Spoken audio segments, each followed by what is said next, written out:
The NATO summit has come to a close with new security guarantees and financial support for Ukraine. And while Kyiv didn't get a time frame for membership, it did receive a seat at an inaugural meeting of the NATO-Ukraine Council. The mood on the second day was certainly more upbeat as Ukrainian President Zelensky and NATO leaders tried to downplay divisions. John Beaver has more of the highlights of the meeting.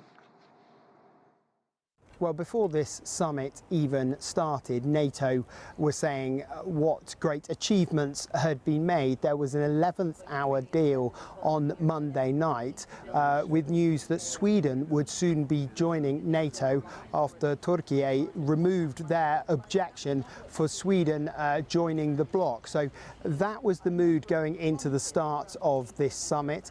President Volodymyr Zelensky, though, quickly soured the mood by saying that he thought it was absurd if there wasn't a timeline for NATO membership, and that is something that really has hung over this summit and something that NATO has been keen to play down as they play up the support that they say is in place amongst NATO allies and is still there.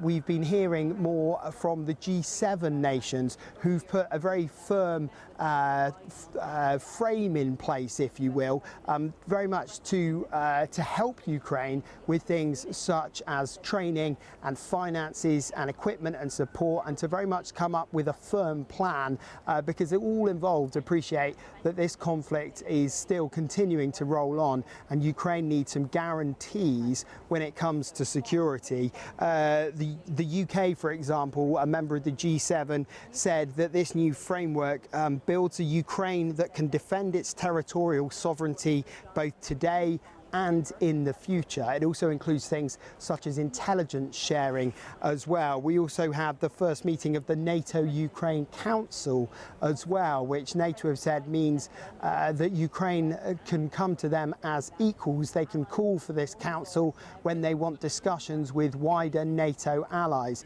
So that's something that NATO will be focusing on as well. Volodymyr Zelensky, the Ukrainian president, certainly hasn't left here empty-handed either. There have been all sorts of promises from all sorts of countries about new training and new equipment, new weapons. The UK, for example, providing 70 combat and logistical vehicles. Germany saying they will provide 2 Patriot missile launchers and missiles, along with things like Leopard tanks and 20,000 artillery rounds. So all of these things NATO keen to focus on. We also have Volodymyr Zelensky here meeting with a host of world leaders as well. A very positive meeting, he said, with US President Joe Biden was probably the highlight. The Ukrainian president said that meeting ran far longer than it was meant to and could have gone on much longer if protocol had allowed. So Ukraine might not have got the pathway to NATO membership they want, but they've certainly got a lot of support from NATO allies for their continuing fight against Russia. John Beaver, CGTN in Vilnius. Despite some disappointment on the lack of a timeline for NATO membership, Zelensky expressed optimism on what was achieved as the NATO summit came to a close.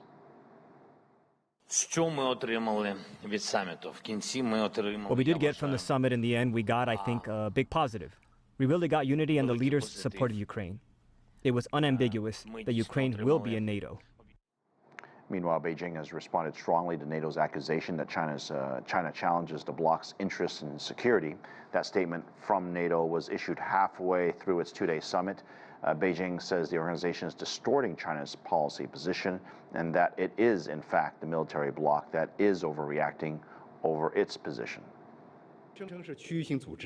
NATO claims to be a regional organization, but it has gone beyond the geographical scope stipulated by its own treaty and accelerated its eastward expansion into the Asia-Pacific.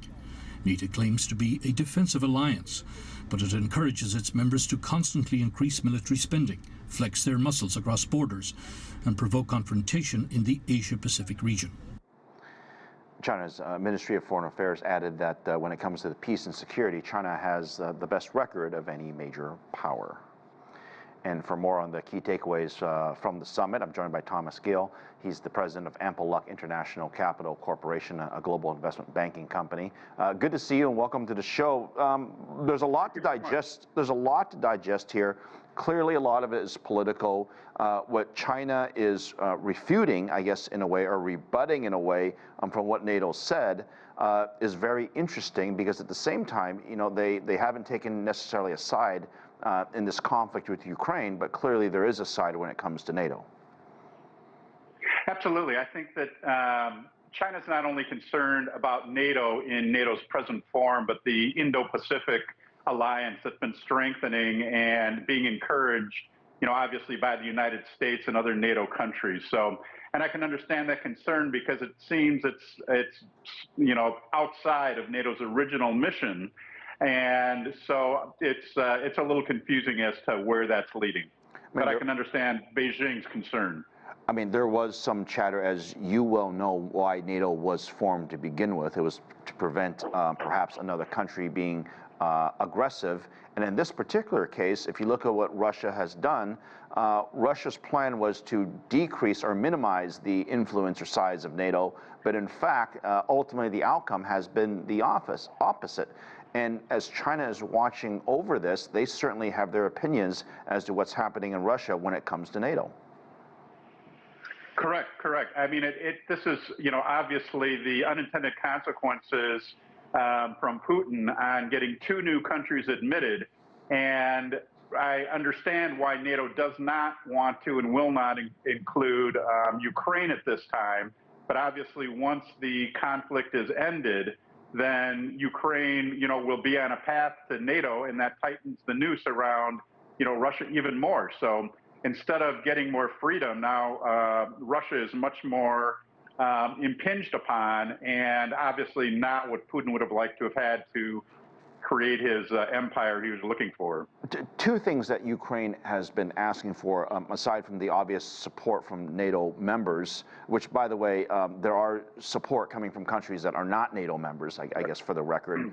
But one in particular was more aircraft.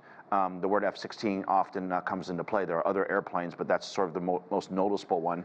And there is a group of NATO countries that have agreed that they will at least begin the training of F-16s.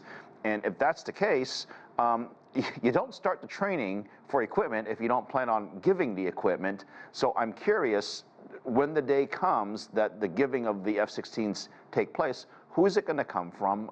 Where is it going to come from? And how soon might it come to the defense of Ukraine?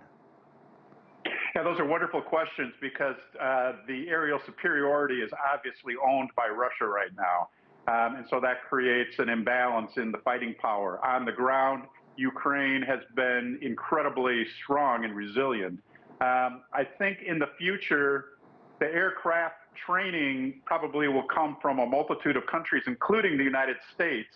I think that from what I understand, the United States does not want to directly give aircraft to Ukraine, but probably would do it through, you know, a third-party emissary to be able to do it, as well as, you know, Germany and some of the other countries, you know, have fighter planes out there that they could give to Ukraine at any time and then buy new planes from the United States. So there are multiple ways that they can get, you know, the planes will get into the hands of the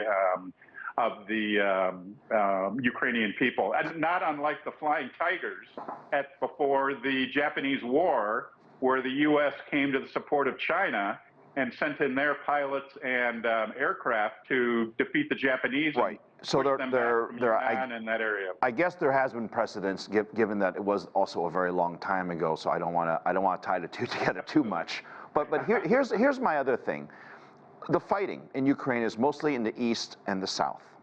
Some neighbors are concerned. The ones to the north and to the west are less affected, although by the refugees, yes. Some have said, why not have NATO or another organization put in boots on the ground, be it controversial, to provide some security guarantees for the cities that currently are not engaged in the conflict, and that would allow Ukraine to use their resources to where it's needed most. I think that boots on the ground is always a very hard line to cross because you can't come back against it. And I think that then that sends a new message to Moscow as to the escalation and how that, will be perceived and how that will be reacted to. So that does, there's a lot of concern I have on that because of where the escalation may lead, even if it's not in Ukraine proper. You're exactly correct. That would be a reasonable step to take, and not as provocative as putting them into the Ukrainian territory, but it will send a message nonetheless. Well, I think that everyone that we've spoken to would like this conflict to end as quickly and expeditiously as possible. I'm sure you're in that camp as well. Appreciate your analysis on this development. Thank you. My pleasure. Very nice to talk to you.